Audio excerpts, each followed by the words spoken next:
Boa noite. Tudo bem? Ótimo. Que bom vê-los. Que a paz do nosso Senhor Jesus Cristo esteja sempre conosco. Que assim seja. Fico bem feliz de vê-los, viu? Tantas pessoas que eu conheço, tantas pessoas que eu fazia tempo que eu não via, que eu andei meio afastada, né? Andei viajando e tenho vindo na quinta-feira. Muito feliz de estar aqui com vocês todos. Hoje nós vamos falar de uma parábola de Jesus. É um dos livros que eu mais gosto. Eu gosto de todos. Eu gosto do livro dos Espíritos, do Céu e do Inferno, Consolador. Mas eu realmente tenho particular afeição pelo Evangelho segundo o Espiritismo. Por quê? Porque ele resume, ele sintetiza a doutrina do Cristo, a passagem dele pelo nosso planeta e o que ele quer que nós façamos, o que ele quer de nós. Essa parábola, ela se chama assim: que não saiba a sua mão esquerda o que dê a sua mão direita. Está no capítulo 13 do Evangelho. Ressalte-se que esse capítulo 13, ele tem conexão direta com o Sermão do Monte, que é o capítulo 5, 6 e 7, também do Evangelho segundo o Espiritismo. Por que que tem conexão? E por que que é importante? O Kardec, Allan Kardec, quando ordenou, fez essa ordem, ele não fez ao acaso. Ele reuniu de forma que, veja, depois no 15 tem assim: sem caridade não há salvação, que é o lema essencial nosso do Espiritismo, né? Sem caridade não há salvação, e que é o lema do Cristo. E esse capítulo aqui, ele vem tratar exatamente da caridade na sua forma plena, o amor, e também na singeleza da beneficência. Tanto é que ele trata da caridade material e da caridade moral. Veja, por que é importante o Sermão do Monte? Já disse, ele sintetiza a doutrina do Cristo. Veja, resume ali tudo que o Cristo quer que nós façamos. Gandhi não era nem cristão. Gandhi, ele professava o hinduísmo. E é de Gandhi essa assertiva: se desaparecessem todos os livros sacros do mundo, todos, inclusive os do hinduísmo, do dele, nada teria se perdido, porque tudo está no Sermão do Monte. É realmente o resumo, é o que o Cristo quer que nós façamos. Esse capítulo, ele tem vários itens. Ele tem fazer o bem sem ostentação, os infortúnios ocultos, o óbolo da viúva. Cada item desse dá uma palestra. Uma vez eu dei uma palestra sobre o óbolo da viúva, que é muito interessante. Convidar os pobres, os estropiados, por isso que é caridade material e caridade moral. Dar sem esperar retribuição, instruções do Espírito, a caridade material e a caridade moral, a beneficência, a piedade, os órfãos, benefícios pagos com ingratidão e beneficência exclusiva. E a parábola diz o seguinte: tende cuidado em não praticar as boas obras diante dos homens, para serem vistas, pois do contrário não recebereis recompensa de vosso Pai que está nos céus. Se eu faço uma caridade e eu faço de forma ostensiva, o meu retorno, ou seja, o meu aplauso, já vai ser terreno, não é isso? Então, olha, eu sou boazinha, eu dou, faço doação, e faço isso em público, e faço para que as pessoas todas vejam, seja vista, já tem a minha retribuição terrena. Então, não é que não deva. Sim, essa caridade também é boa. Tanto é verdade, veja só, os hebreus, eles tinham muita noção da existência da lei divina, que nós também sabemos. A lei divina está onde? Na nossa consciência. Todos nós temos conhecimento disso. Quando a gente se afasta dela, é que a gente incorre em erro, que incorre no mal. Por quê? Porque a gente esqueceu a lei. mas eles têm muita consciência da existência da lei divina. E a lei divina, ela diz o seguinte: faça a tua obra, né? Cumpra. E não no sentido só de dar essa esmola. O que Cristo quer que nós façamos? O relacionamento entre nós. Além da doação, essa caridade moral é a relação, a qualidade da relação de um para com o outro. E não importa a condição, se é inferior a mim, se é igual a mim ou se é superior a mim. Não importa isso. A qualidade da relação. Quando falo em qualidade da relação, o que é isso? Respeito, amor, fraternidade, carinho, que mais? Paciência, que mais? Quem lembra mais aí? Vamos lá. Hã? Tolerância e tantas outras coisas, né? Isso é a relação que o Cristo quer que nós façamos. Deixa eu abrir o capítulo, que eu acabei fechando ele aqui. Então, deixa eu abrir aqui. Eu quero continuar lendo, porque tem umas coisas muito interessantes aqui. E voltando da forma de ser ostensiva. Tem um item que eu li aqui que diz assim, o óbolo da viúva, não é? O que é esse óbolo da viúva? Óbolo é uma moeda, e é uma moeda de pequeno valor. Então conta aqui na parábola assim, que Jesus estava sentado no templo, em frente ao templo, observando as pessoas que vinham fazer a doação. Havia o gasofilácio. O que é o gasofilácio? É aquele baú onde a gente coloca a doação. E que Jesus estava observando e vinham aquelas pessoas muito ricas, bem vestidas, com sacolas de moeda. E quando colocava aquelas moedas dentro daquele baú, o que acontecia? Fazia muito barulho. Então, esses já estavam sendo... porque estavam sendo vistos e dizendo, olha, sou bom, olha quanto dinheiro que eu estou dando. E numa dessas aparece uma viúva, e eu vou explicar por que viúva. Por que Jesus usou o termo viúva? Era uma senhora de idade. Ele podia ter dito uma anciã, não podia? Não, ele falou viúva. E por quê? Vou dizer já. Aí apareceu a viúva com duas pequenininhas moedas, assim, tipo 5 centavos, e colocou nesse gasofilácio. Aí Jesus falou o seguinte para os discípulos, na verdade, quem mais contribuiu aqui foi essa senhora, porque ela não deu do que lhe sobrava, mas sim do que lhe era necessário para a sua subsistência. E aí eu digo para vocês por que ele usou a expressão viúva e não disse uma senhora, uma anciã. Como eu disse, o hebreu ele tinha muita noção da lei divina. E essa lei divina deveria ser cumprida. Eles tinham o jejum, a prece e a esmola como coisas essenciais para serem cumpridas. Quem cumpria esses itens era considerado justo, eram boas obras e eram considerados justiça. Só que os órfãos, os pobres e as viúvas não precisavam doar. Elas eram consideradas, gente, hipossuficiente. O que é isso? Necessitados. Eles eram assistidos pela lei. Então, de forma alguma, ela precisaria, no caso, essa senhora, essa viúva, fazer uma doação. Porque ela era uma necessitada, ela era, inclusive, resguardada pela lei. A sua subsistência era resguardada pela lei. Então, quando ele fala viúva, ele quer mostrar a grandiosidade do ato, sabe? Porque ela não precisava, porque ela era assistida por lei. Não é só ela também. Vocês conhecem o caso do Bartimeu, por exemplo, do cego Bartimeu. Todo mundo sabe, né? É uma história bonita do cego Bartimeu. E conta-se, é uma parábola também. Posso pegar uma aguinha? Aí a próxima.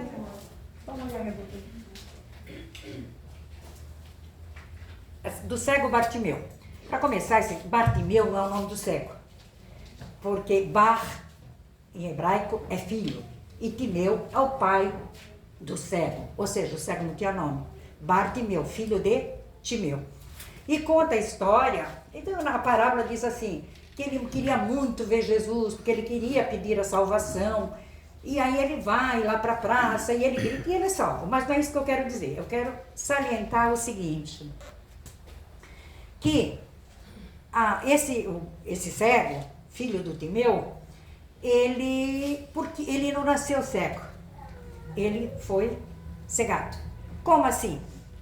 Porque o Timeu, que era o pai dele, era um general na época, e ele recebia altos soldos, né, pelo cargo dele e tal, e tinha muitos bens. Com o Império Romano, foi retirado esse soldo dele, esse dinheiro dele, e os bens também foram confiscados. E aí ele ficou muito enraivecido, o Timeu, ficou muito bravo. Por quê? Né? Tirar. E ele se tornou um revolucionário. E numa dessas batalhas, ou sei lá, dessas brigas que ele teve, invasões, motins, ele foi preso. Ao ser preso, ele foi morto, assassinado. Só que o castigo não era só para a pessoa, era para a família inteira. Então cegaram o filho dele. Então ele se tornou-se um cego em função do pai dele. Mas por que eu estou falando do Timeu? Porque a preocupação com o pobre, de ser assistido. Porque quando ele foi cego, né? Tornaram-no cego, deram para ele uma capa. O que era essa capa? Era uma espécie de um alvará para poder esmolar. Permitia. Então, essa capa era a permissão dele esmolar. Isso estava previsto na lei. Interessante a preocupação, né, com o pobre. E era costume entre eles assim, a preocupação era tão saliente, tão forte, que se numa feira, por exemplo, se algo caísse no chão, não podia ser juntado. Tinha que deixar. Era do pobre. Era para os pobres. Na colheita, quando era feita a colheita, podia-se colher no meio, mas os cantos do campo não, porque eram dos pobres. A preocupação deles. Então era muito interessante essa regra deles, né? E, como foi dito, então eles tinham essa consciência e faziam cumprir. Aí a parábola continua aqui, diz assim: assim, quando derdes esmola, não façais... é bonito isso aqui, ó. Quando derdes a esmola, não façais tocar a trombeta diante de vós, como fazem os hipócritas nas sinagogas e nas ruas, para serem louvados pelos homens. O que é esse tocar a trombeta? Imagina, os fariseus, doutores da lei, quando eles saíam para prestar serviços, para dar esmolas, ou seja, eles iam fazer alguma coisa relacionada ao cumprimento das boas obras, ou seja, da justiça, eles se faziam preceder de pessoas, de batedores, que tocavam trombeta na frente, anunciando a presença deles. Ou seja, era ostensivo. Não é isso que Jesus quer da gente. Não é isso que Jesus quer. Então, ele fala, não sejam precedidos de tocadores de trombeta. A pessoa, a gente vai, Ricardo, nós doamos os nossos alimentos todos para entidades, né, assistenciais. Já pensou nós colocarmos uma banda de trombeteira na nossa frente? Olha, agora o centro holístico vai distribuir os alimentos que foram arrecadados em função das nossas boas obras.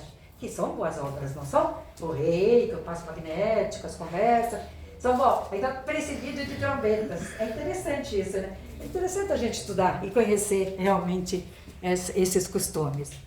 Aí continua assim, diz assim. Onde é que está?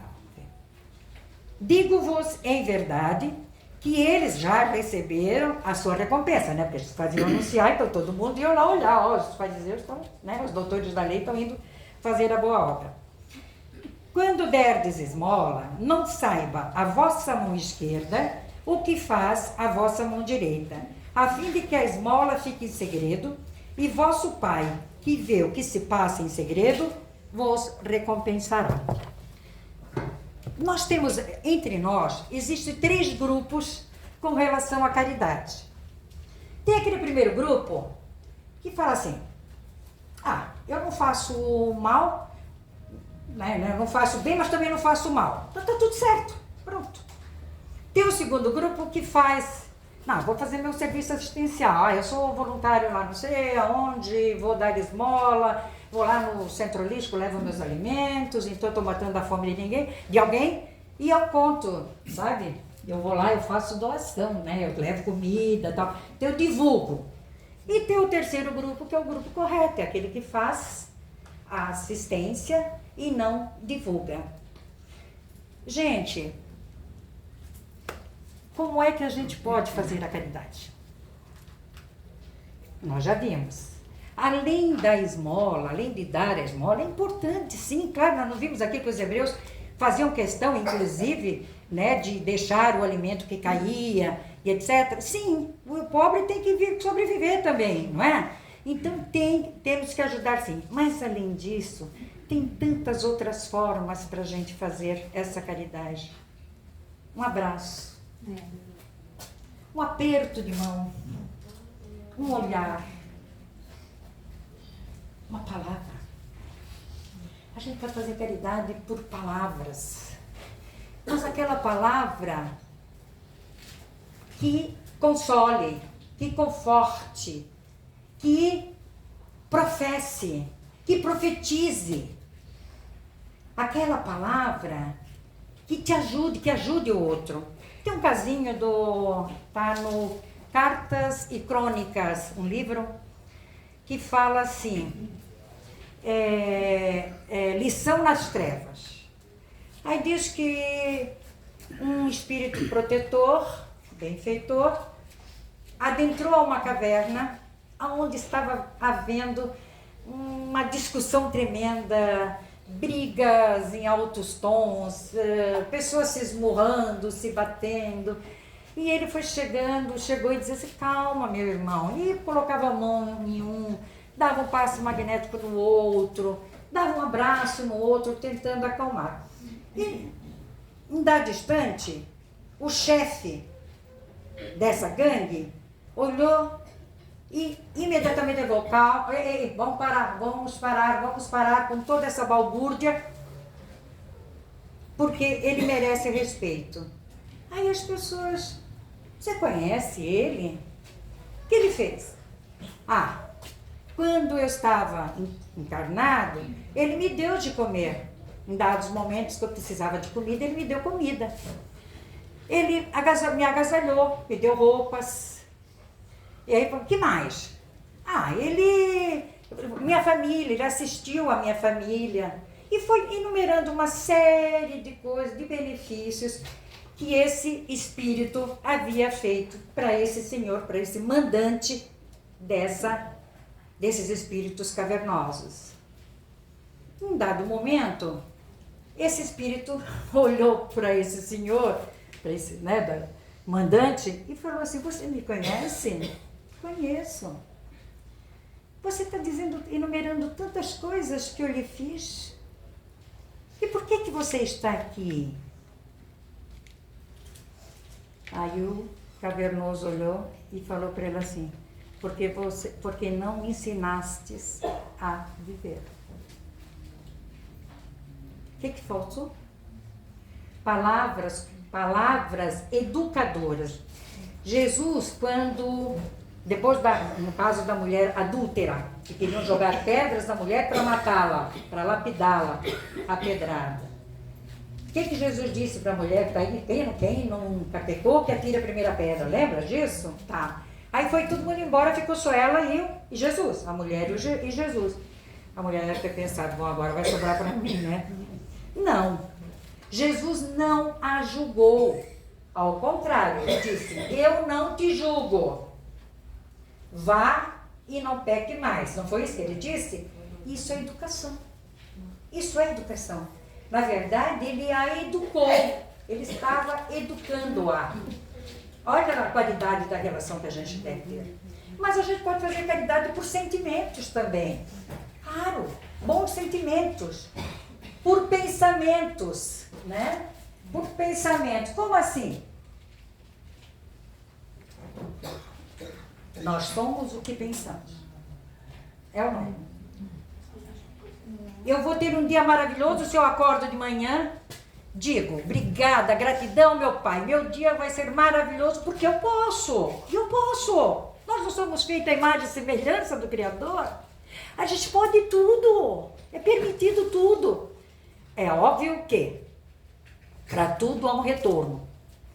A semeadura é livre, mas a colheita não é. Então a gente tem que fazer o melhor.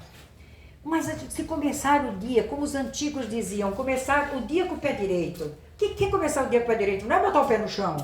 É começar sendo grato e tendo bons pensamentos. Porque daí você, em conversas eu falo para as pessoas, você consegue mudar a sua vida. Desde que você diga, eu posso, eu vou mudar, eu mudo a minha vida, eu vou alterar tudo. Né, minha amiga? Né, minha amiga? Vamos mudar todo o esquema de vida. Vamos fazer acontecer. Claro, vamos pensar positivamente, porque se eu pensar negativamente, eu também vou fazer acontecer, não é assim? Não é? Então nós somos o que pensamos. Então a gente pode. E como nós somos o que pensamos, bem, veja, se eu estou feliz, eu posso fazer meu entorno feliz, não posso? Agora, se eu não estiver feliz, eu vou fazer meu entorno feliz? Claro que não. Então veja, sabe, a gente pode fazer tudo isso. É isso que a gente tem que pensar, que é isso que o Cristo quer da gente. A gente pode fazer caridade por preces. E isso, normalmente, as pessoas fazem, né? Intercedem pelo filho, intercedem pela mãe, pelo doente. Intercessão. A gente sabe, né? Todo mundo sabe do livro do André Luiz, em que ele esteve no umbral e ele, em dado momento, ele tomou consciência, mas ele tomou consciência porque graças às ações de quem? Da senhorinha que levava o seu papai todo mês para a consulta e que ela orava por ele, e a mãe dele. Então veja, houve uma intercessão. Diz que na Segunda Grande Guerra Mundial, Londres, a Inglaterra entrou na coesão dos amigos contra o nazismo, e que Londres estava sendo bombardeada, e havia um local que as bombas não caíam, as bombas ali não iam ali. E aí os espíritos ficaram atentos e foram olhar o que estava acontecendo. Havia um facho de luz que jorrava, que saía e subia. Era um templo, era um local onde havia muitas pessoas orando e pedindo segurança e pedindo proteção.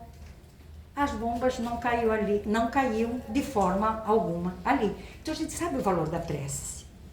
A gente pode fazer caridade com os animais, não é? Tratar bem os animais. O planeta, né? Sentimentos, eu já falei. Com tantas coisas, tantas formas de caridade. Tantas formas, gente. É simples, né? E veja, olha o caso desse senhor lá. Foi dado comida, dado roupa, mas não foi educado. Se tivesse, de repente, dito, né? O Ricardo, como é que o Ricardo começou a abertura aqui? Gente, vamos estudar a doutrina, vamos conhecer. Porque o conhecimento, claro que não é só conhecimento, tem que ir intelecto e sentimento. Lógico, os dois têm que ir. Mas a gente conhecendo a doutrina, a gente vai tendo noção da eternidade da nossa alma. E se a gente acredita na eternidade da nossa alma, a gente erra menos. Por que a gente erra menos? A gente sabe que tudo que nós fizermos aqui, se não for nessa que a gente espiar, vai espiar na outra. Então, vamos pensar 2 vezes antes de fazer a coisa errada, não é verdade, né? Desde que eu acredite na eternidade da minha alma, não é verdade, né? Então, tem uma história também, outra historinha, vou contar, já dando meus 35 minutos aí. Tem uma outra historinha que eu acho também muito interessante e apropriada aqui pro tema. Primeiro, deixa eu dizer uma outra coisa para vocês. psicografando Francisco Cândido Xavier, psicografando Bezerra de Menezes, ele disse o seguinte, que o sacrifício é o preço do acesso aos caminhos da grande luz. É claro que não é assim, a gente tem que, se eu vou fazer algo para que eu evolua, tem certo sacrifício, claro que tem. Só que esse é o preço que a gente paga para acender a grande luz. Voltando para a historinha, é um livro de uma autora norte-americana, Nicole Johnson. Ela é palestrante vocacional e ela conta que, essa serve para vocês mulheres, viu? Para todas nós mulheres, viu? Ela conta que ela estava assim, se sentindo muito deprimida, muito triste, porque ela disse que ela fazia as coisas e as pessoas não valorizavam. Por exemplo, ela estava lá lavando a louça, lavando a roupa, e a televisão estava lá na sala ligada, e ela dizia, desliguem a TV. Ninguém desligava. Aí ela insistia, desliguem a TV. Ninguém desligava. Ela tinha que deixar o que estava fazendo e ia até a televisão e desligava. Ela conta também que um dia ela estava numa festa, entre uma festa com o marido, uma reunião com amigos, e já fazia tempo que eles estavam lá. Ela já estava cansada, e o marido dela estava conversando com o amigo. Ela tocou no braço dele, assim, e foi se retirando para a porta. E ela foi, caminhou até a porta, e o marido simplesmente não fez nada, nem olhou, ela se retirando. Ela falou, nossa, Deus, ele não está me vendo. Ele não está me vendo. E conta ainda que ela levava o filhinho dela na escola todo dia. E aí, um dia a professora perguntou, quem pegou o menino no portão, perguntou, Jack, quem é essa? Ele olhou e falou, não é ninguém. Por quê? Porque a mãe está todo dia, não está? A mãe está todo dia. Então, mãe não é ninguém estranho. Mãe é mãe. Então, mãe não é ninguém, porque não é amigo. É mãe. É mãe. A mãe faz parte ali, faz parte do meio. Bom, então ela estava nesse estado de depressão. E aí houve um encontro com amigas que estavam recepcionando uma outra amiga delas que estava vindo da Inglaterra, que se chamava Janice. E aí, na reunião, ela olhou e ela se sentiu mais triste ainda, porque ela olhava, ela via assim as amigas todas bem vestidas, bem penteadas, bem arrumadas. E ela, um vestido velho, ela havia passado um batom no carro, né? Não havia feito maquiagem, o cabelo ela tinha prendido, tal, não sei o quê. E ela estava muito triste. Ela disse, meu Deus, e achava as amigas assim, que estavam muito felizes e tal. Nisso, a Janice, essa moça que veio da Inglaterra, chegou até ela e entregou um livro. Ela abriu o livro, era um livro sobre a construção das grandes catedrais da Europa. E a dedicatória era a seguinte, para você que tudo faz e ninguém vê. Eu vou chegar a você, nas mulheres, eu vou chegar aí já, viu? Pode esperar que eu vou chegar aqui nas mulheres. Para você que tudo faz e ninguém vê. Começou a folhear o livro e detectou que essas grandes catedrais, tipo Notre Dame,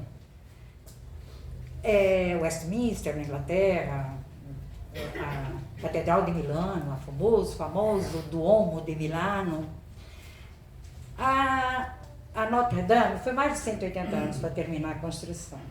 A Westminster, mais de 500 anos. A Catedral de Milão, mais de 500 anos.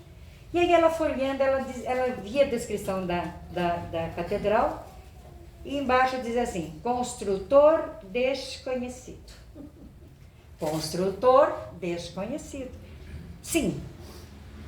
Então esses homens, essas pessoas, trabalhavam nessas catedrais sabendo que o nome delas deles, né, dessas pessoas, não estaria ali, não seriam reconhecidos para a eternidade, mas nem por isso eles deixavam de fazer o seu trabalho com amor, com eficiência, com presteza. Tanto é que as catedrais são maravilhosas. Ah lá, eu fiquei um dia inteirinho na Notre Dame. Sabe, a primeira vez que eu fui correndo com o marido, vai, né, vai. A segunda vez eu fui, estava sozinha, falei, hoje eu vou ficar. Fiquei o dia inteiro, gente, porque é belíssimo, é belíssima. Matei a minha vontade. Depois disso, pegou até fogo, né? Já pegou fogo. Estou recuperando, né? Mas eu fiquei um dia inteiro olhando os detalhes. E eram pessoas que estavam construindo e sabiam que o seu nome não estaria ali. Olha que bonito que é isso. Bom, então diz a Janice que olhando tudo isso, ela e antes disso, também nesse livro consta o seguinte, que havia um senhor que estava fazendo um retábulo de um pássaro. Estava caprichando nesse pássaro, um retábulo, né? E aí alguém chegou e perguntou para ele, que lindo, onde é que vai ser colocado? Ele falou, vai ser colocado lá em cima, na abóbada, por trás da coluna. Quem entrar não vai ver. A pessoa, como assim? Você está caprichando tanto e ninguém vai ver? Aí ele disse assim, mas Deus vai ver. Deus verá. E foi isso que a Janice concluiu o livro dela, dizendo o seguinte. Deixa eu achar, porque eu quero ver exatamente o que ela diz, tá?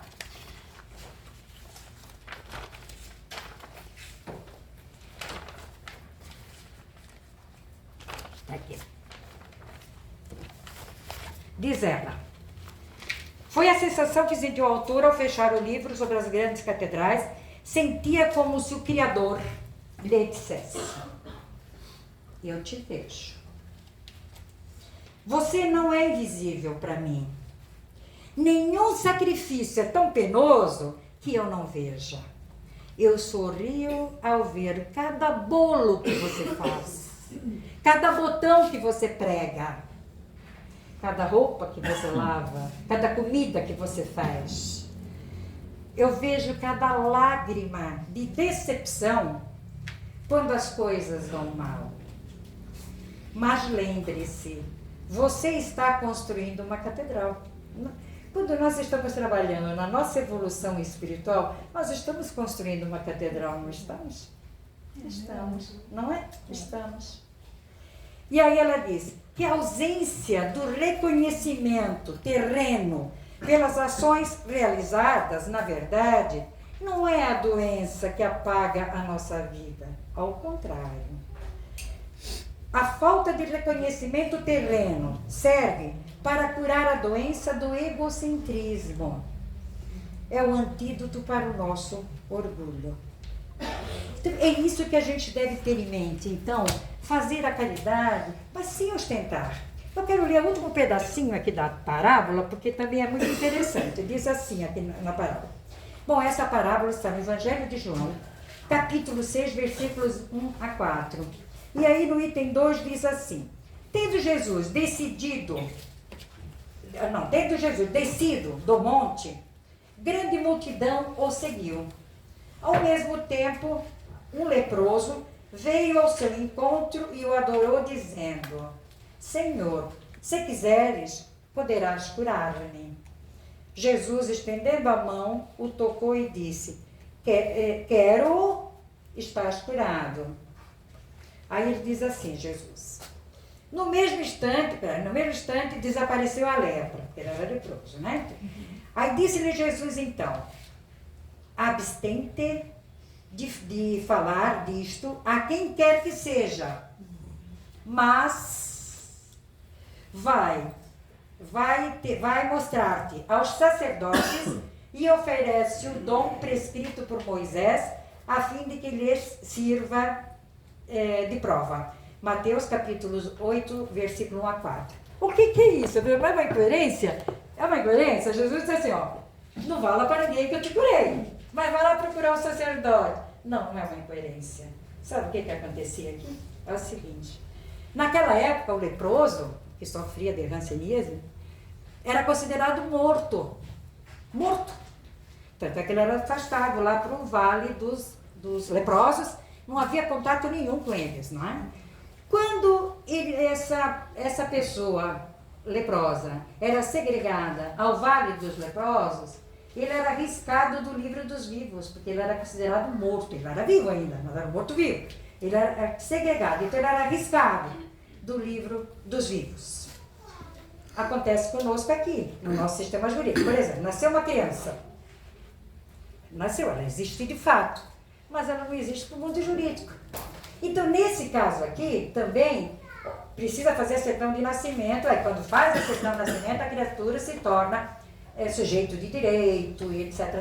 Depois, com a maioridade, capacidade de exercício e tal.